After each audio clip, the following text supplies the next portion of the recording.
Hello friends, welcome back to my YouTube channel. In this video, I'm gonna show you how to fix iPhone overheating after iOS 17 beta update. So guys, without wasting any time, let's start the video. So guys, many users have reporting that their iPhone is overheating after iOS 17 update. So how to fix it? So guys, firstly you can tap on settings, scroll down and now you can see general, tap on general and now you can scroll down and now you can see shutdown, tap on shutdown. Now you can see slide to power off. After sliding it, your mobile will be restart and your issue will be solved.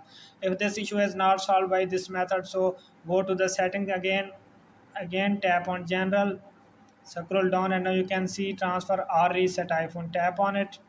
Now you can see reset, tap on it. Now you can see reset all settings, tap on reset all settings to reset the settings only without losing any data. So guys, if this method is not working, so we go to the another is to we remove our back case while charging. So we remove it and fix this issue.